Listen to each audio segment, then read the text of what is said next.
All right, guys, finally we are working on something a little different. We got the 05 in here. As you can see, I mean, the stories this thing can tell.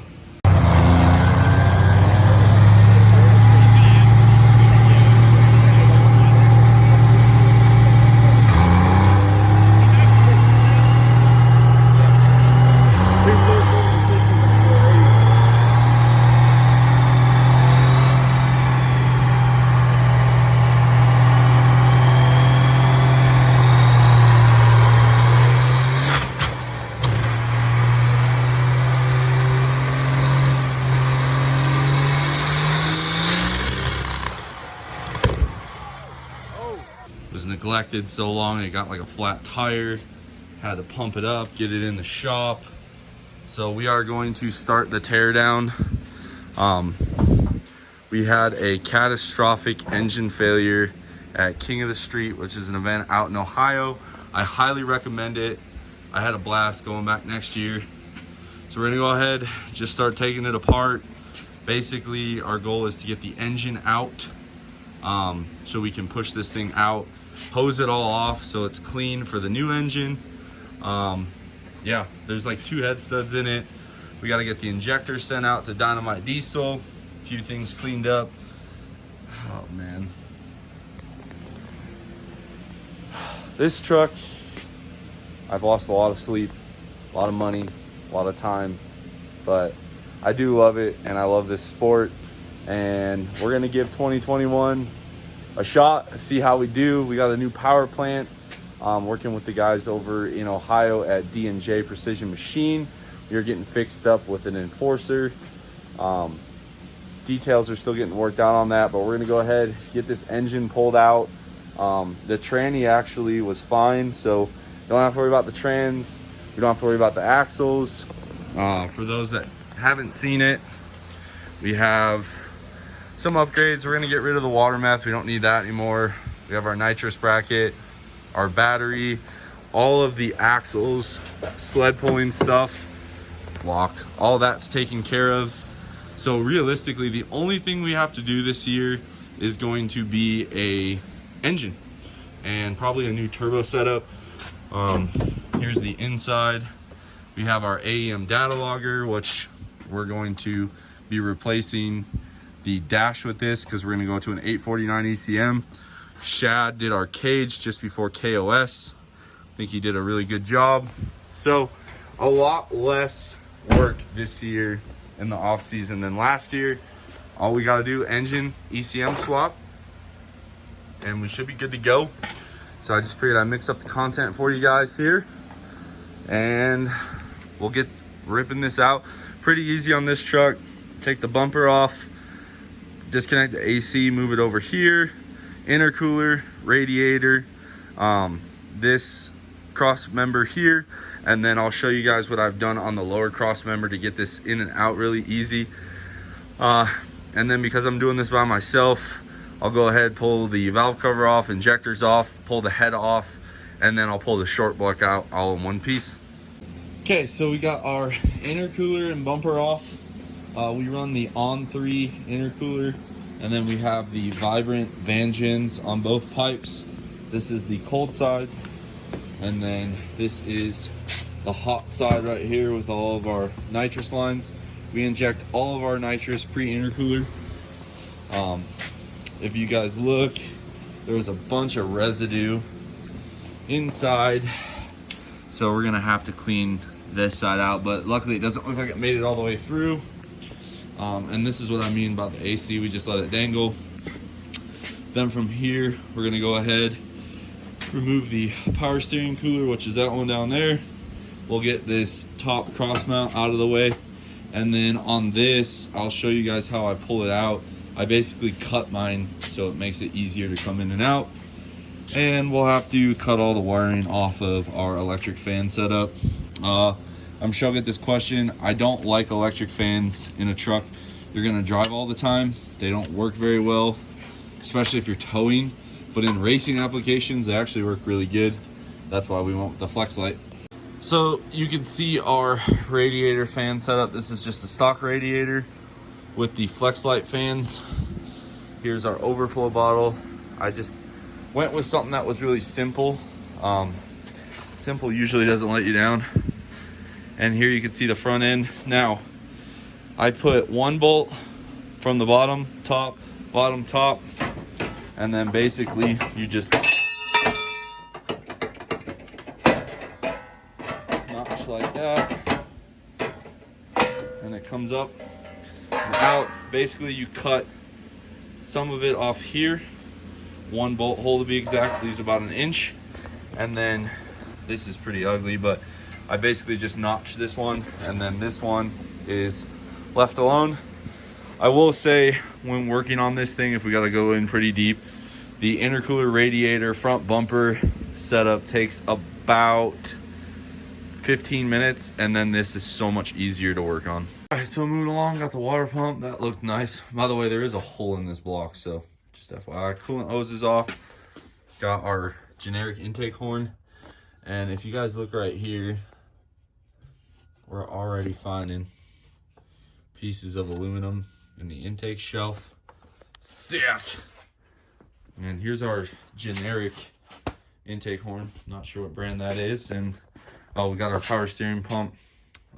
I just kind of slide that off to the side. And because of the way we did a couple of the wiring things, the harness actually has got to get peeled back off this engine. So we'll go ahead, start with the catch can breather, get all that off. Then we'll get the valve cover, rocker box off, and then we'll get the injection lines off.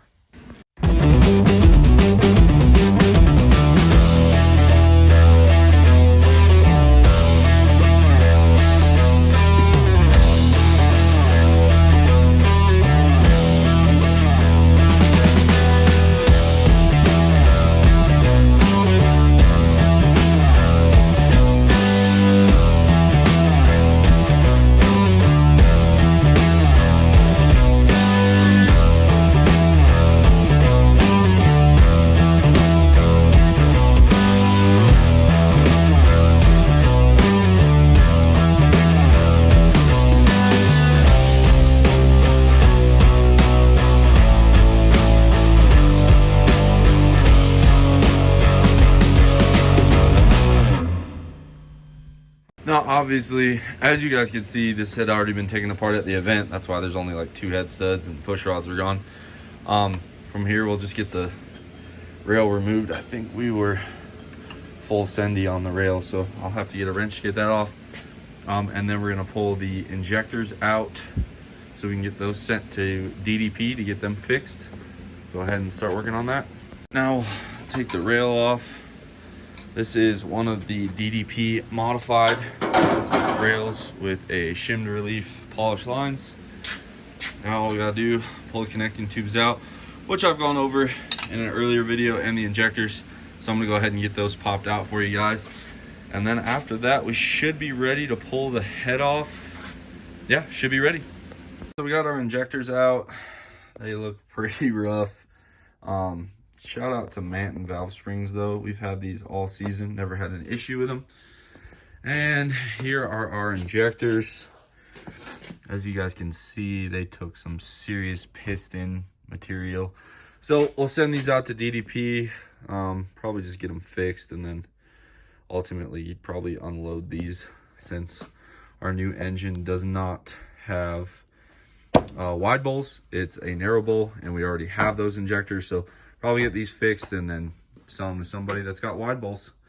So we'll go ahead now and get the cylinder head chained up, which it's kind of halfway chained already. Get it chained up, take the 2 head studs out, and pull this head off. All right, here we go. This is gonna be a little challenging by myself, but since we're really not that worried about the parts, I guess it really doesn't matter all that much now, does it? So we did pull this all apart at King of the Street. We wanted to make sure it couldn't be saved. So for those of you that watch Power Driven's YouTube channel or follow me on Instagram, you guys probably have already seen this damage. So I apologize. We're gonna get this head out of the way here. So yeah, I mean, this thing is just destroyed. Kind of hard to see. Let's see here. Yeah, so the valve's on 1. That's part of a piston right there, actually. And then it took out the valves on 2, 3, looks okay. 4, 5 is okay. 6 is hammered dog shit as well. So really, I think we'll be able to save the valve springs, the shelf, the manifold, and then obviously the stuff that bolts to it. But she put up a good fight for what it was. So I'm gonna get this put on this Harbor Freight cart here. Would not recommend, but that's all I got to work with. So we got our manifold off, and yeah, I literally flipped the manifold over and like aluminum is falling out of the exhaust ports. So we already had to get our turbos worked on. This head, I don't even know, because this was kind of like a group project between myself and Power Driven. I don't even know what we're gonna do with this. Basically, it was my valve springs, manifold, my intake runner, and then Power Driven did the porting. So I'm not sure, but I can tell you right now, this head is gone. I don't think we can get it fixed. So anyway, here's our other CP3 we'll have to pull off. There's a connecting rod with no piston, melted, cracked in half. That one actually survived, and then that one is melted. So, and it did put a hole in the block, which I want to say on camera, it's not Hamilton's fault. When the piston comes off and the pin gets to go, the block doesn't stand a chance. So, yeah, this really sucks. I already kind of knew what it looked like, but it had been so long, I kind of forgot, and now I'm... Jeez. I mean, it's just so much effort and work to keep this truck running this year. It takes a lot out of you. It really does. And we'll rebuild because I'm an idiot, but man, I'll tell you what, every time I look at this, it just gets a little bit more painful. So there she is. We'll tear that down. I honestly think the one rod is really the only thing that's got to be replaced. I'm hoping we can save a lot, like the fluid dampener, dual pump kit, a bunch of that stuff should be okay to reuse. And then some of this stuff will be going to another truck. Some of it might be going to Meyer. Just kind of depends on where the cards fall. All right, guys, we're gonna end this one off here. Got to disconnect the trans, pull the engine out. I will do a full video on the teardown, like what the crank looks like. Something I did notice, we kept wondering where these sparks were coming from. It looks like the damper was cutting into the cover. Undoubtedly, it looks like the cam has pushed forward, so it'll be interesting to see what we find on teardown. Again, just kind of thought it'd be cool to put a little video together of it coming apart. Some of the carnage, as you can see, I mean, this thing just annihilated itself. So again, hopefully you guys like this video. Gonna try again, do that engine teardown video, and then kind of the buildup of what we're gonna do for it for this upcoming race season 2021. Hopefully you guys like this video. Subscribe, comment. I'll catch you on the next one.